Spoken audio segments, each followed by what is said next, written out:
Hi friends, నేను మీ Hima. Welcome back my channel. ఈరోజు వీడియోలో సోయాబీన్స్ రాజ్మా కర్రీ ఎలా తయారు చేసుకోవాలో చూపిస్తాను. ఇది పిల్లలకి కానీ పెద్దవాళ్ళకి కానీ చాలా ఇష్టంగా తింటారు. ఇది రోటీలోకి కానీ రైస్లోకి కానీ చాలా చాలా బాగుంటుంది. ఈ రాజ్మా తినడం వలన, సోయాబీన్స్ తినడం వలన ప్రోటీన్తో పాటు మనకి చాలా వరకు ఆరోగ్యంగా ఉండడానికి ఉపయోగపడుతుందన్నమాట. ఈ కర్రీని ఎలా ప్రిపేర్ చేసుకోవాలి, ఏమేమి ఇంగ్రీడియంట్స్ కావాలి, సింపుల్ ప్రాసెస్లో ఇప్పుడు వివరంగా చెప్తానండి. ముందుగా మనం ఒక చిన్న కప్పు రాజ్మా తీసుకున్నాము. ఒక చిన్న కప్పు సోయాబీన్స్ కూడా తీసుకొని ఒక పావు గంట సేపు నానబెట్టుకున్న తర్వాత వాటిని శుభ్రంగా క్లీన్ చేసుకొని స్టవ్ మీద పెట్టుకొని ఉడికించుకోవాలి. అలా ఉడికిన తర్వాత ఆనియన్స్, టమాటో, పచ్చిమిర్చి సన్నగా ముక్కలుగా తరుక్కోవాలన్నమాట. సన్న ముక్కలుగా తరుక్కొని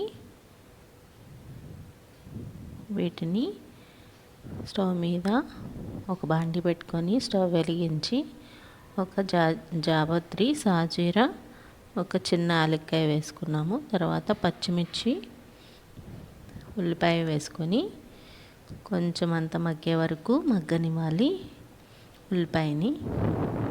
ఆ తర్వాత మగ్గిన తర్వాత మనం ముందుగా కట్ చేసి పెట్టుకున్న టమాటోస్ని కూడా యాడ్ చేసుకోవాలి. ఈ టమాటోస్ని యాడ్ చేసి ఇవి కూడా మగ్గే వరకు మనం వాటిని ఫ్రై చేసుకోవాలి. చక్కగా ముక్క మెత్తపడి తేయే వరకు ఫ్రై చేసుకుంటే, ఇలా నూనె తేలే వరకు కొంచెం ఫ్రై చేసుకుని అది ఒక చల్లారిన తర్వాత ఒక మిక్సీ జార్లో అయితే వేసుకొని గ్రైండ్ చేసుకోవాలి.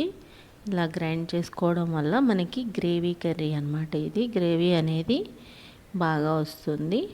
ఇష్టం లేని వాళ్ళు అలాగ ఉల్లిపాయ, టమాటో బాగా మగ్గబెట్టేసుకొని రాజ్మా వేసేసుకొని అలా అయినా కర్రీ చేసుకోవచ్చు. ఇది చపాతీలోకి కాబట్టి ఇలా గ్రైండ్ చేసుకుంటే చాలా చాలా టేస్ట్గా, గుజ్జుగా ఉంటుంది. గ్రేవీ కర్రీ కాబట్టి ఇలా చేశాను. కొంచెం బాండీ పెట్టుకొని కొంచెం అంత ఆయిల్ వేసుకోండి. వేసుకున్న తర్వాత పేస్ట్ చేసి పెట్టుకున్న ఆ గ్రేవీని వేసేసుకోవాలి. టమాటో, ఉల్లిపాయ గ్రేవీ వేసేసుకొని బాగా కలుపుకుంటూ ఒక 5 నిమిషాల పాటు ఈ గ్రేవీని అయితే ఉడకనివ్వాలి.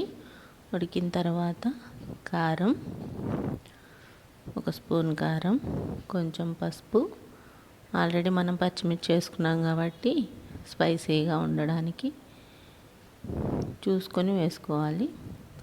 ఉప్పు, కారం, గరం మసాలా వేసేసుకొని చక్కగా ఒక ఉడికిన తర్వాత కలిపేసుకుని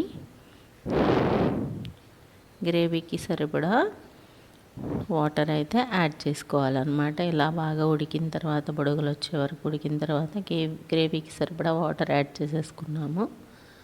ఇలా యాడ్ చేసేసుకున్న తర్వాత ఒక 2 నిమిషాల పాటు మళ్ళీ ఇది కలుపుకుంటూ ఉడకనివ్వాలి.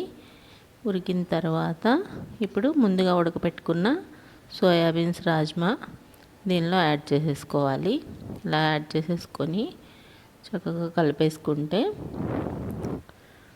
మనకి గ్రేవీకి సరిపడా మగ్గబెట్టుకుంటే సరిపోతుంది. మీకు గ్రేవీని బట్టి దగ్గరికి బాగా కావాలంటే దగ్గరికి, లేదా బాగా ఎక్కువ గ్రేవీ కావాలంటే కొంచెం తక్కువగా మగ్గబెట్టుకుంటే సరిపోతుంది. చపాతీలోకి సరిపడా చక్కగా గ్రేవీ ఉంచుకొని ఇలాగా కలిపేసుకుంటే మనకి సోయాబీన్స్ రాజ్మా కర్రీ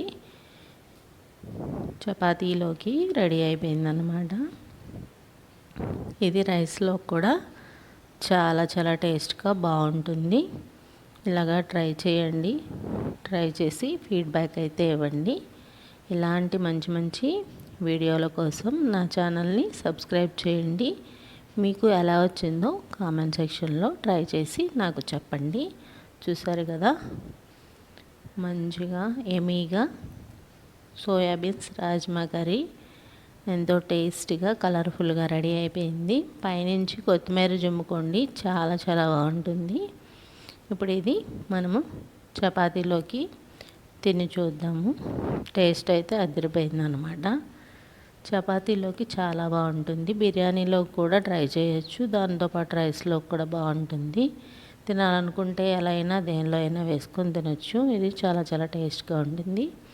ఇలాంటి మంచి మంచి వీడియోల కోసం ఒక లైక్ అండ్ ఒక షేర్ అండ్ సబ్స్క్రైబ్ చేసేయండి నా ఛానల్ని.